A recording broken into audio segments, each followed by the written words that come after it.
سلام، معلومة كتير مهمة على إشارات السير اللي هن عددهم 5000 إشارة ببيروت. بقوا تعرفوا شو هي المعلومة؟ يلا سوا. بدنا نحكي عن هيدي الإشارة بشكل عام وكل الإشارات اللي ببيروت. ما حنحكي عن شو بيرمز الرمز اللي فوق، نحن بدنا نحكي عن العمود، بدنا نحكي هندسيا.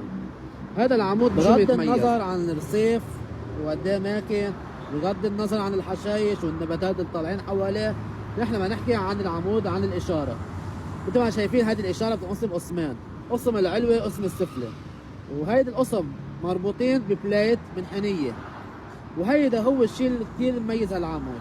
ليه عملوا هالسيستم بليد؟ ما عملوه كله روح وحده وحفروا حفره وصبوه مثل الاعمده القديمه. رح فرجيكم عن الاعمده القديمه بنرجع لها. هذا هو العمود القديم اللي على الاغلب انه كلهم تغيروا ببيروت.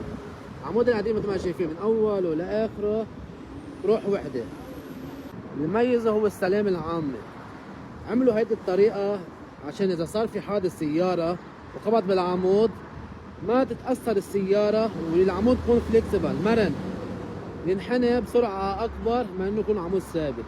فهيدا الفاصل هو هدفه إنه يكون العمود بعيد الشر وصار أي حادث يكون مرن، ما يكون كثير قاسي يأثر على السيارة ويمكن يأذيها ويعمل حوادث. والله حلو هذا رصيف، هذا رصيف في كل الأمثلة.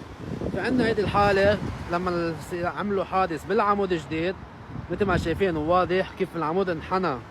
انحناءه هيدي تحت ثابته ضلها ثابته، وهيدي قويه كثير لانه مربوطه بالفونديشن كونكريت.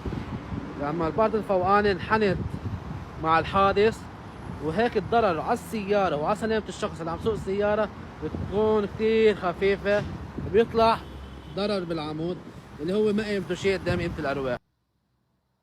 سبحان الله، الهندسه حوالينا ومحيطنا يمكن نحن شايفينه بس ما بنعرف المعلومه.